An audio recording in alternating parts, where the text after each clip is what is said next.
Okay, the other thing too I want to tell you is it's going to be super annoying in about how many minutes? 10.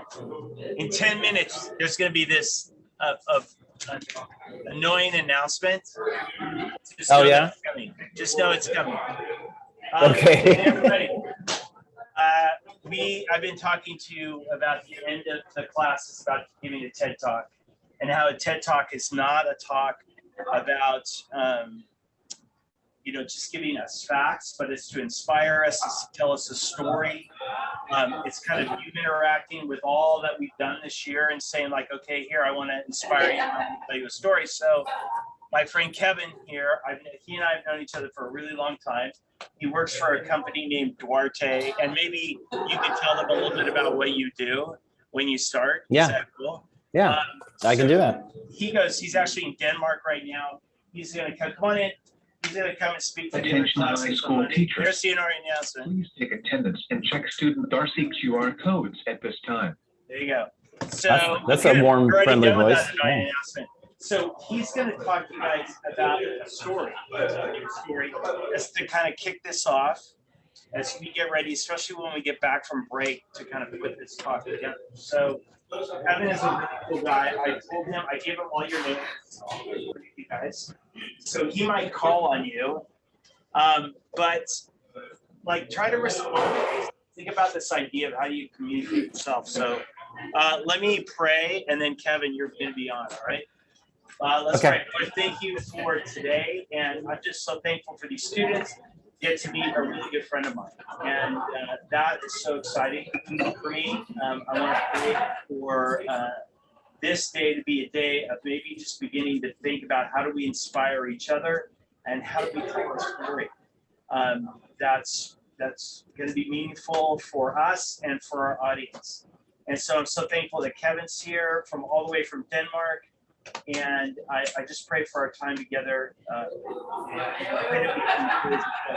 pray this in your name. Amen. Amen. Oh, and that's Jake. Jake just came in too. Kevin, you can add him. Yeah, I'm Jake. That's Jake. Jake asks good questions too, so just call on him a lot. Okay. Okay, perfect. Jake's my go-to. Love it. So, Right, hey, I'm getting signals. Okay, I'm getting signals that my internet's weak. Yeah, I hope my internet.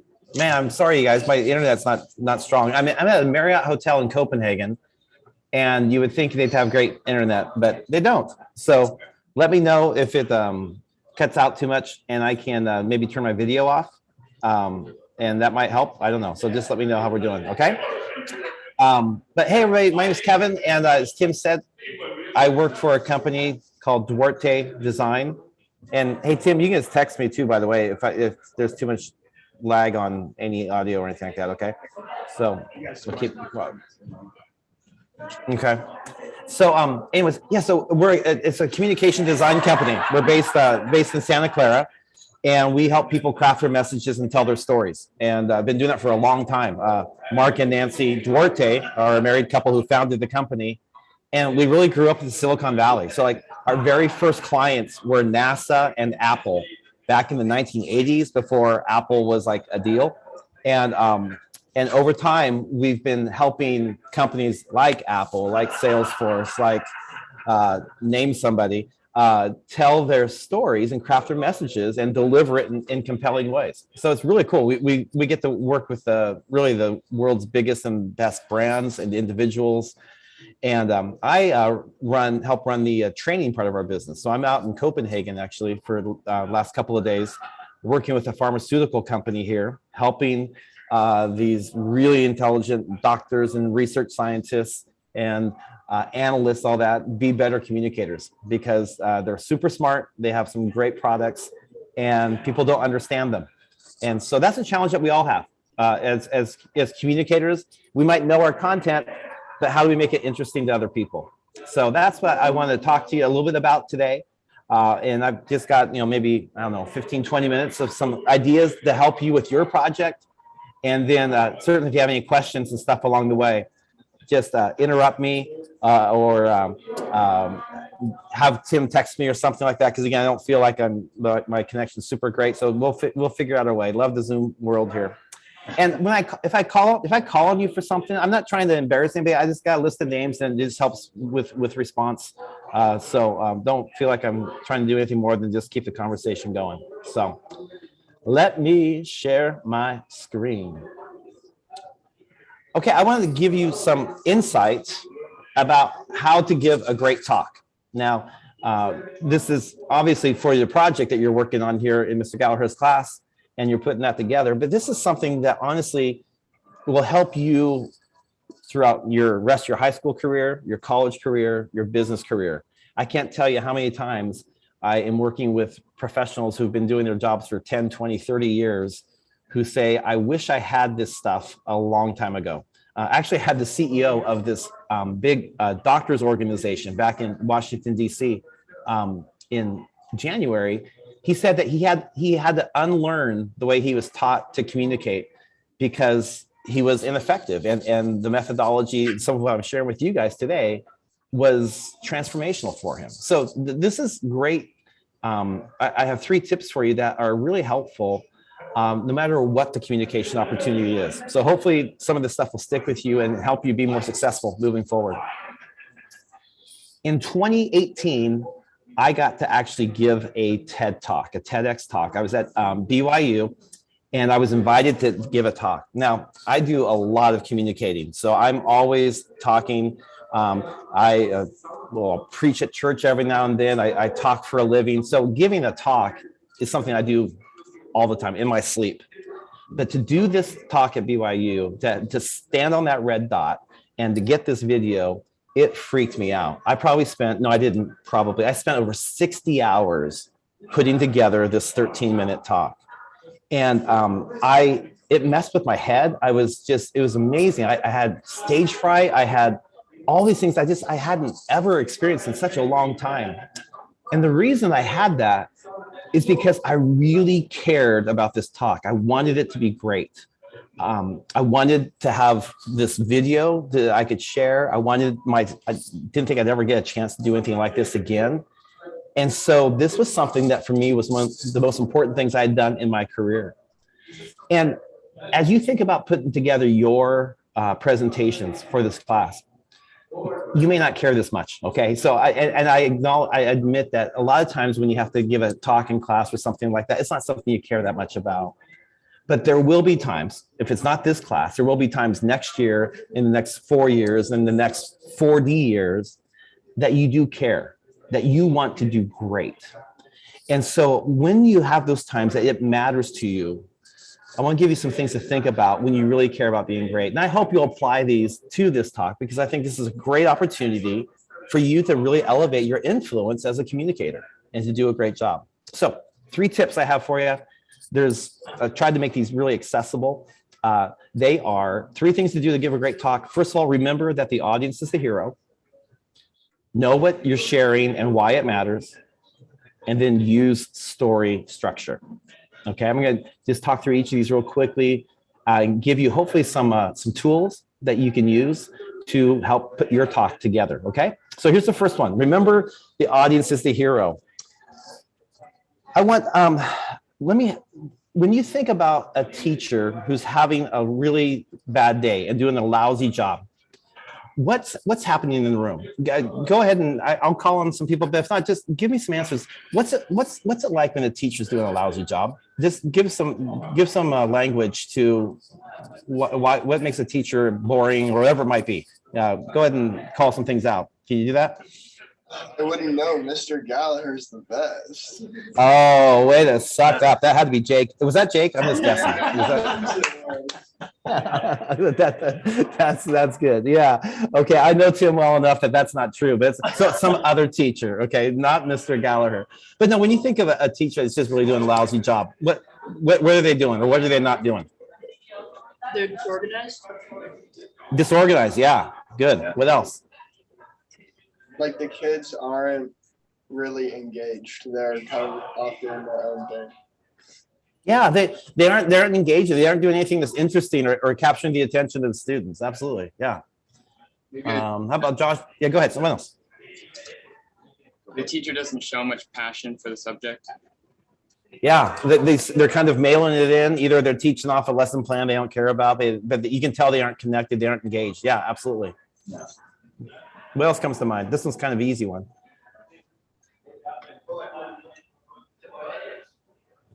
Anything else?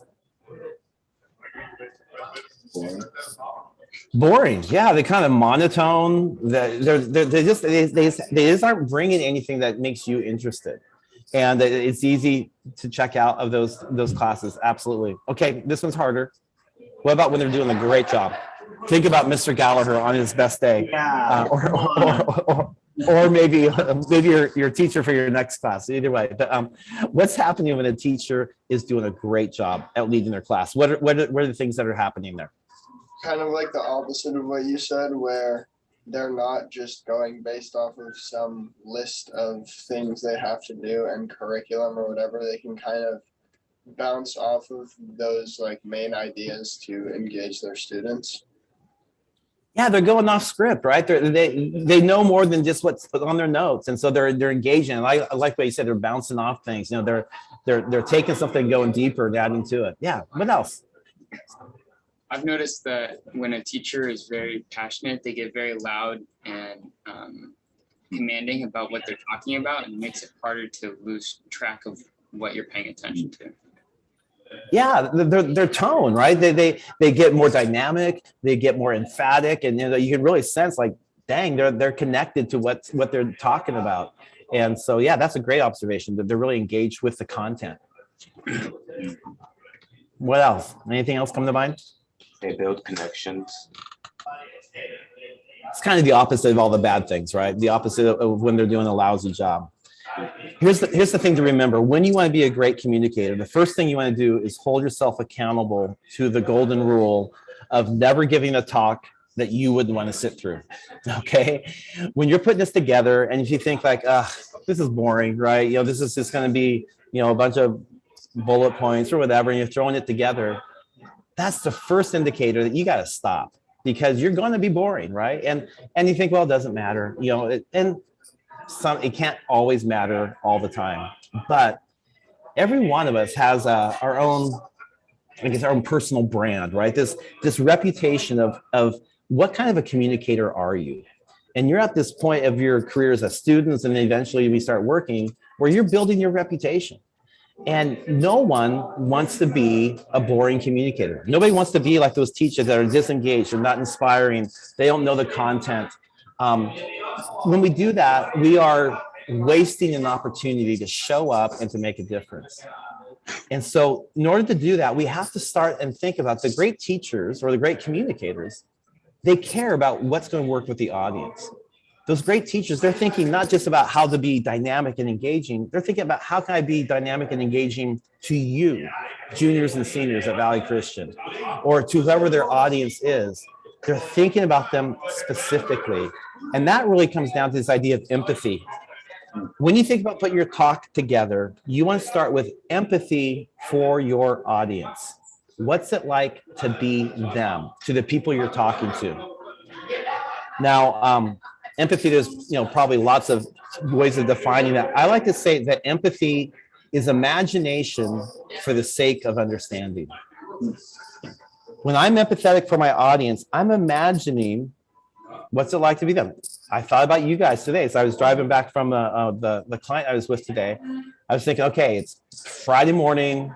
I got juniors and seniors, end of a week. What's it like to have somebody like me come in and talk, and what can I do in terms of my energy? What can I do in terms of my content and all of those things, so that I can hopefully engage you in such a way that's helpful and encouraging. And frankly, I don't want to suck, and I want you to get some benefit from this time.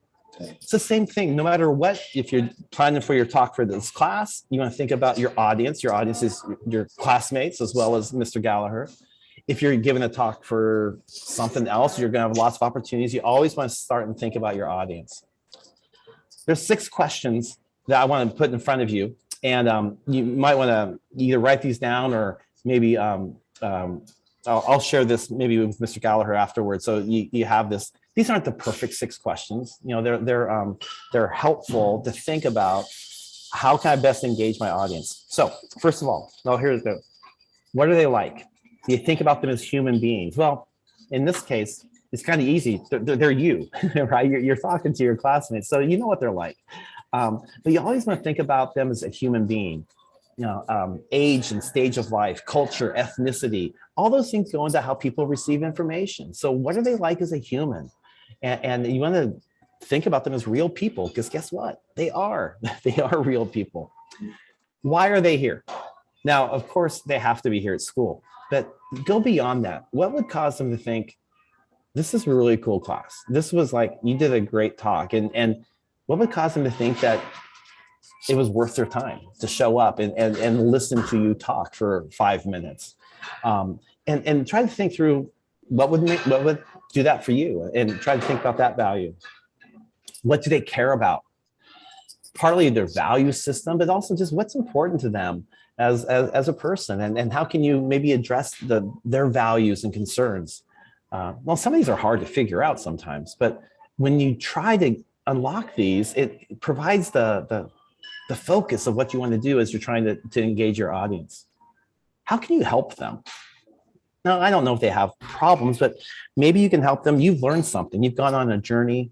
You've got some experiences, and maybe you can help them learn about a topic or a cause or a need that they don't know, but by you educating them and filling them in about how something could be better or ought to be better, you're actually helping round them out as a human, and they have more information. So maybe you're just helping them be a better person.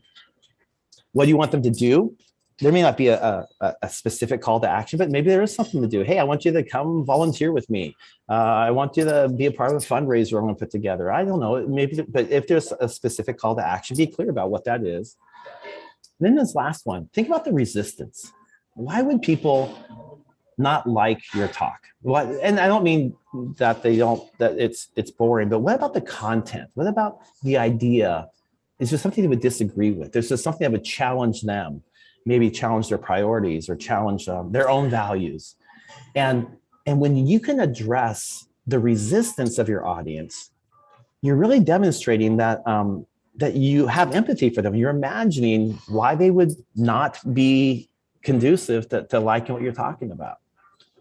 So again, these aren't perfect questions, but they're the kinds of things that get you in the right mindset, because the best communicators, they don't start with what they want to say. That we all do is, hey, you have to give a talk in 3 weeks. The first thing we think of is what?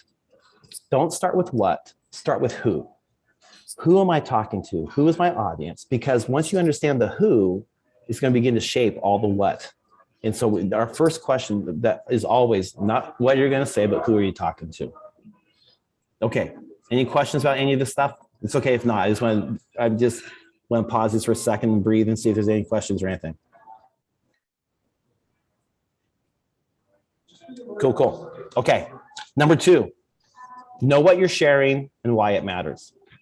Okay, when we talk about this, the way we identify this is at Duarte, we have this thing we call a big idea. Now, a big idea, there's lots of big ideas out there. There's 2 components when we're putting together a big idea. It's this what and the why.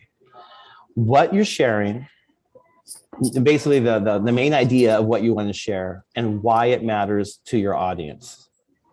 So when you think about this presentation that you're putting together, what did you learn as you went on this journey? As you discovered stuff about food scarcity or the homeless situation in the Bay Area, or whatever it is that you're working on, what did you learn? Now, when I say what did you learn, I'm not asking for a list of what you did or the 17 things that you didn't know about homelessness, because we don't want to report. Okay, reports are boring. There's a big difference between information and story. And I can tell you guys, I spend a lot of time in a lot of businesses all over the world helping people move from information to story. Because information is easy. Here's the 17 things I know. Here's what I did, all these things. Great, but no one cares. No one cares. Story is what begins to help people find relevance and why it matters. So as you're going on your journey and putting together your talk and you're learning the stuff you're learning, and you're doing the experiences that you're experiencing, whatever that's going to be, I want to encourage you, take note every time you feel something about your topic. because it's those moments where you feel something. It could be a positive emotion, it could be a negative emotion. Those are the moments that transformation is happening. Something interesting is happening there. You're not just doing something, but you're feeling something. Maybe you're gonna feel discouragement about a cause because you think this is never going to get solved. There's no solution to that. So maybe just take note of that. Just write that down and say, I'm just really discouraged. Or maybe you're going to be disappointed. Maybe you're talking to a professional or somebody who works for the city and you think they would have a better solution and they don't. It kind of seems like they're just making it up. And so maybe you're disappointed or disillusioned about the professionals on something. Or maybe you just feel great compassion for people who need help with food scarcity and you just feel sad for them. Whatever those feelings are, just note those down. Note down, what is that feeling and what's causing you to feel that. That's going to be the interesting stuff. That's going to be the stuff where you're learning something and you're being changed and shaped by that. And that's what you want to share in your presentation. We don't want a list from A to Z of all the stuff you did. We want to learn about what you felt and how you're different because of this journey. So your what is the lessons or the transformation that you went through. And you're not going to capture that unless you're intentional about capturing that along the way. The second part of that big idea is, why does it matter? So what? Why does it matter to your classmates? Why does it matter to you? And this can be hard sometimes because it's just, I don't know, it's just a thing. People feel it. Well, but why is it important to have compassion? Or why is it important to realize that, man, I'm disillusioned about the professionals, and maybe it matters because if anyone's ever going to address homelessness, we're going to have to be better than the people we're talking to or stuff like that. I don't know. You want to find the relevance of why what you learned matters to your audience, why it matters to them, because that's where it gets interesting. You're framing something that your audience cares about. So one thing I want to encourage you to be able to do as you put your talk together is write out your big idea, your what and why. Make it one sentence. And that sentence should be interesting. It should have some energy to it. It should have some purpose to it. You should be able to tell that sentence to a friend or to Mr. Gallagher as he's coaching along the way, or to somebody else. And that big idea should say, like, that sounds interesting, or that sounds, I'm curious, or maybe I'm convicted, or whatever it might be. You want to have a dynamic big idea because that's going to help you focus what you're sharing and why it matters. If you don't know this, you're just going to talk and you're going to hope that something interesting happens, and it may or it may not happen. But having a clear big idea is how you're going to have focus and clarity. Okay, any questions about that part? Anybody? Hey, what was your big idea for your TED Talk? So it's called make the choice to be human. My big idea is that I was talking to a bunch of entrepreneurs and college students and people that are really active in the social sector. That was the majority of the people that were at this TEDx event. And my big idea was that people are having business meetings and business conversations all the time, and they're ignoring the humanity of the people they're talking to. And so they're being lousy leaders. They're just trying to command and expect things, and they aren't engaging people as humans. And so it was really about trying to wake people up to their humanity. And it matters because that's how we have influence. Is really kind of positional authority versus influence. And at the end of the day, hey, everybody, go after influence. If you're an influencer, you'll have all the positional authority you want, but don't go after just positional authority be an influencer. That's how you're going to have impact. That's how you're going to change lives. So that was really what it was about. Well, I'll play your TED Talk for them next week, and we'll all see if that was true or not. Okay, yeah. I'm glad you're doing that after this talk. Exactly. Oh man. I You'll think say I should think about, like, what's your big idea when you think about your talk. I think this is really key. Do you have any questions about that? Because I think I'm going to ask you all to have a big idea. Does that make sense? Don't look so concerned. Look happy. It's just one sentence. Yeah, that makes sense to me. But what do I know, right, Josh? Yeah. Yeah. He was really quick to answer that. I know. Yeah, he was very quick. Yeah. Okay, here's the third thing. Use story structure. You guys, stories are, we know this. We all love stories. We love video game stories. We love movie stories. We love books. We love stories are intrinsic to who we are as humans. The human species was wired for story.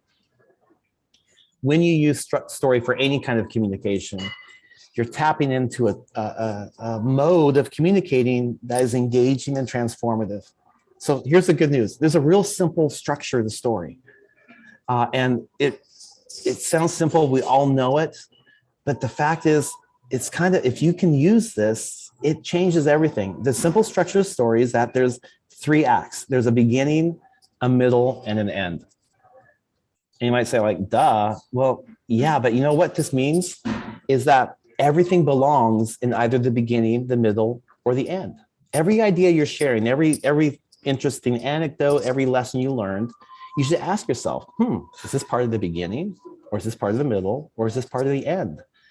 When stuff goes in the right places, it starts to feel like a story. So the way we simplify this 3-act structure is that, and this is, you can make this for movies, to novels, to TED Talks, whatever it might be. You start off with a likable hero. The likable hero encounters roadblocks, and then he emerges transformed. Stories are about transformation.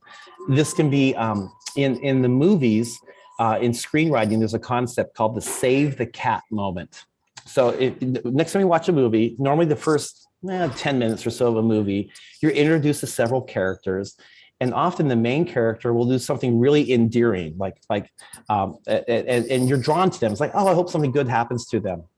In the Pixar movie, The Incredibles, the first Incredibles movie, Mr. Incredible actually saves a cat out of a tree. It's so funny because this is such an overt homage to this screenwriting technique called saving the cat. But then something happens, right? There's a Death Star in land, or a ring that has to be returned to Mordor, or something happens to our hero, and they enter into this transformational middle. We call it the messy middle. And that's where they have tests that they fail, they have tests that they succeed, they have new mentors, they have this whole transformation that happens. They're broken and built up and broken again, all of that, so that at the end they emerge victorious. They slay the dragon, blow up the Death Star, return the ring, whatever the story might be. So when you're using story structure for your talks, for your presentations, you want to think about this whole transformational journey. And so when you think about the likable hero, really what you're doing is you're thinking, hey, before I started this project, I thought this way.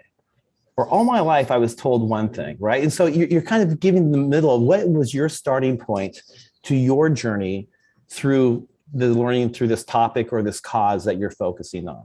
So that's what kind of the stuff at the beginning, and you unpack that stuff.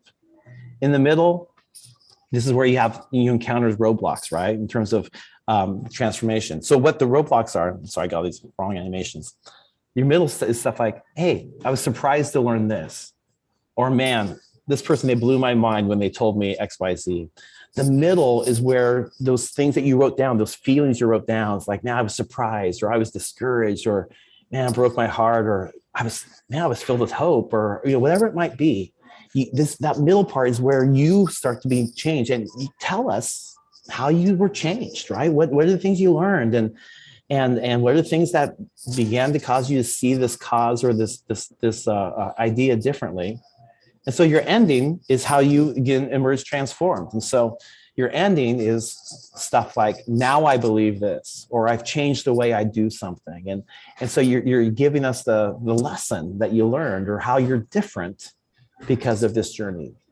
That's using story structure to recount to all of your classmates and Mr. Gallagher the journey you've gone through for this project. And so you capture your ideas, and I'm going to gave you this little worksheet that I'll talk you through real quickly, so you can even see how to go through and do that. But here's the thing: when you tell a good story, make sure you bring out the details. The details make it interesting. If I were to say, last Christmas I ran into a friend in San Francisco at Christmas time. Well, that's not a story. That's barely even interesting. That's like, so what? But if I say, hey, last Christmas, my family and I, we were at Union Square at Christmas time, and we were in front of the ice skating rink there. Maybe you've seen it, where in front of the Macy's, we were crossing the street going from Union Square and towards Macy's. And then the crosswalk coming towards me was somebody I thought I recognized from high school. And we're in the middle of a crosswalk. And I said, no, Tim, is that you? And he goes, yeah. And so we actually ran. And so hear all those details, right? Many of you have been to Union Square, maybe gone ice skating, the Macy's. All of a sudden, you start to imagine the scene of two families crossing the crosswalk and finding each other.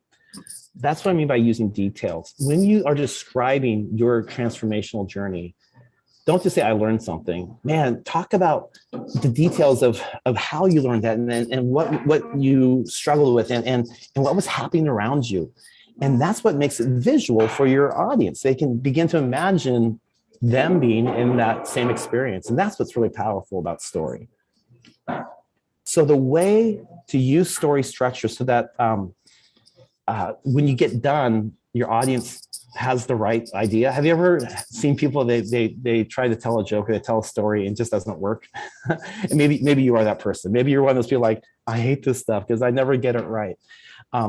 This is what this worksheet is going to help you be able to do, is how to structure your story so that when you're done, people get it. They got the point. So on this handout, and this is a tool that we use for a lot of our workshops, the way you make sure you get the right ending is start with the ending. Write your third act, ending first. What is the moral of your story? What's the lesson that you learned? How are you different? So when you're putting your talk together, start with the end. Man, now that when I think about food scarcity issues, I'm changing the way I'm going to do grocery shopping or whatever it might be. So whatever that lesson is that you've learned, start with that. And then go to the beginning and go do your first act. What were you like before you started this journey? How did you used to think? How did you used to feel? Move into that messy middle. Unpack for us those things that you learned, those challenges that you overcame, the stupid stuff that you did that was either kind of funny or whatever but you learned from it, all that kind of stuff. That's where that messy middle comes in together. And then therefore you emerge transformed. So this is a great technique to make sure that when you're done, your audience says, that's a good story. I get it. It makes sense. So questions about that one?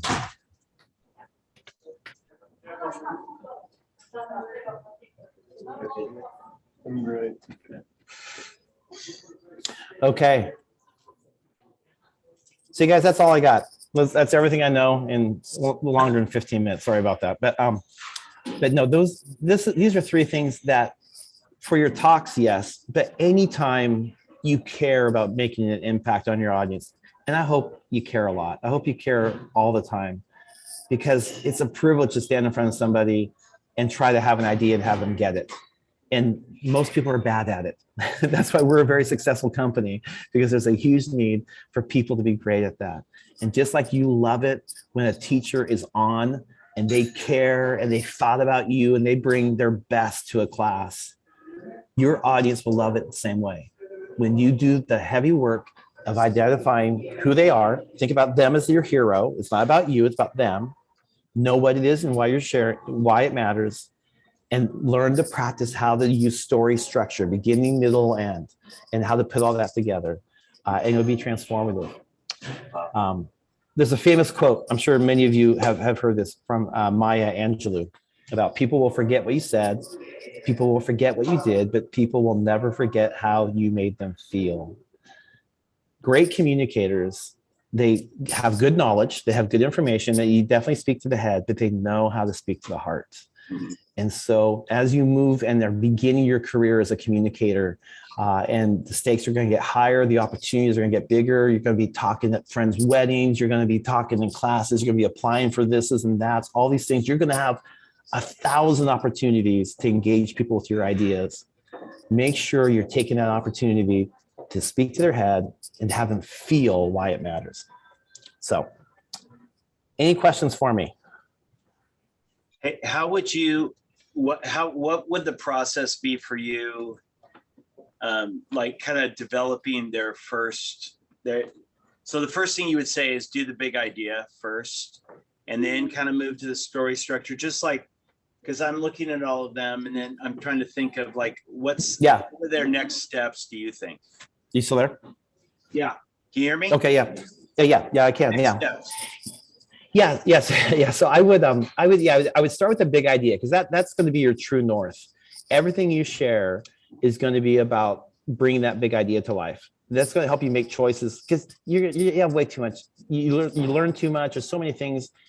A great story has really cool ideas on the editing room floor, and you don't know what to put in or keep out unless you're really clear about your big idea.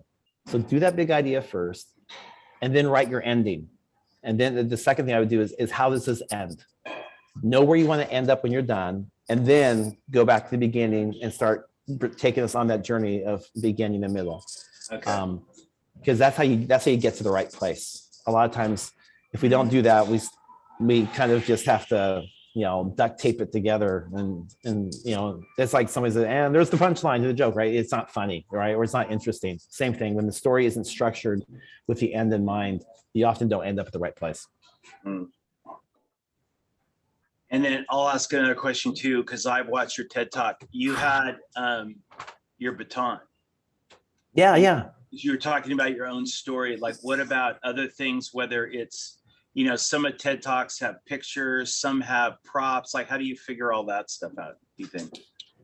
Yeah, so I work for a communication design company. So there was a big expectation to have a slide deck, because a lot of times when we help TED speakers, their slides, and I wanted to do something different. I wanted to just talk to people. And so I used a prop, my conducting baton. And I used it to illustrate two leadership lessons that I learned about how to be a human as a leader. And I used my experience as a conductor, a musical conductor. And so I just wanted, it was different, right? So I had this prop, I actually, tapped it on the music stand. So there's a sound. It just, all those types of things are unexpected, right? There was 7 of us gave a talk that night. No one else had a baton, right? And I'm not even sure anyone else had a prop. Everyone else had slides. I didn't have any slides. But I mean, so you're trying to be different. You're trying to do something that just is unexpected. That's a great way, but unexpected in a good way, not in a weird gimmicky way. Yeah. So you guys can tell me if it felt like a gimmick. I hope not, but it might have. Well, but I think everybody tends to do slides, but I thought that was good. So you guys don't all have to do a slide. If you're trying to tell a story, sometimes slides get in the way, because you're so focused on the slides rather than what you're trying to say. Right? Yeah. Would you agree with that? Absolutely.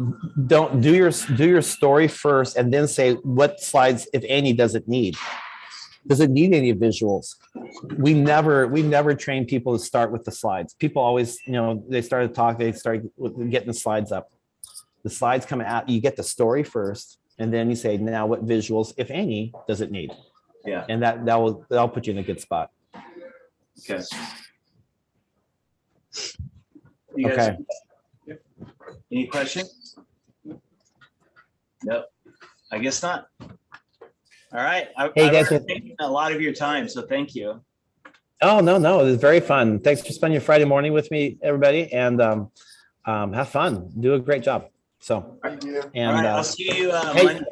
Welcome. I'll see you Monday. Okay. All right. Cheers, everybody. Bye.